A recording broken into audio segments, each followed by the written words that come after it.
ഈശോ മിശിഹായ്ക്ക് സ്തുതിയായിരിക്കട്ടെ.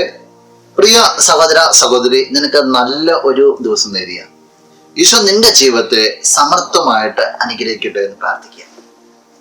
ഈശോയുടെ ശിഷ്യന്മാര് ഈശോയുടെ യഥാർത്ഥത്തില് മനസ്സിലാക്കാതെ വരുമ്പോൾ അവിടുന്ന് സങ്കടത്തോടുകൂടി ചോദിക്കുന്ന കാര്യം ഇപ്രകാരമാണ് രേഖപ്പെടുത്തിയിരിക്കുക.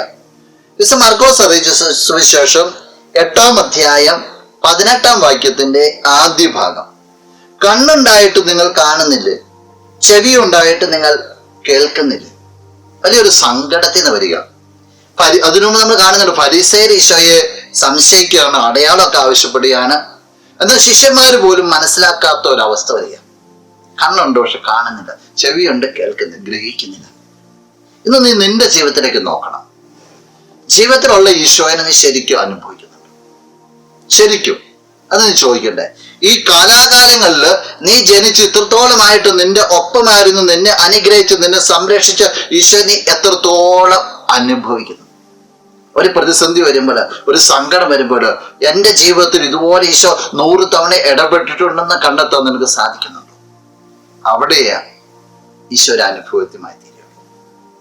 ഇല്ലെങ്കിൽ ഇതുപോലെ നാളെ നിന്നോടും ഈശോ ചോദിക്കും, കണ്ണുണ്ടായിട്ട് കാണുന്നില്ലല്ലോ, ചെവി ഉണ്ടായിട്ട് കേൾക്കുന്നില്ല. സങ്കടത്തോടെയുള്ള ചോദ്യമായിരിക്കും.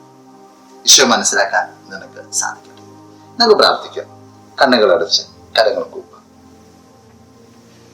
നല്ലവനായ കർത്താവേ, നിന്നെ ഞങ്ങൾ സ്തുതിക്കുന്നു, ആരാധിക്കുന്നു, മഹത്വപ്പെടുത്തുന്നു.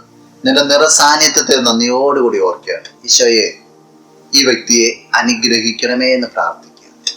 നിന്നെ ശരിക്കും മനസ്സിലാക്കുവാനായിട്ട്, നിന്റെ നിറസാന്നിധ്യത്തിൽ വളരുവാനായിട്ട് ഈ വ്യക്തിക്ക് നീ കൃപ നൽകണം. ഈ ദിവസത്തിന് വേണ്ടത് എല്ലാ അനുഗ്രഹവും നൽകണമേ, ഇപ്പോഴും എപ്പോഴും എന്നേക്കും.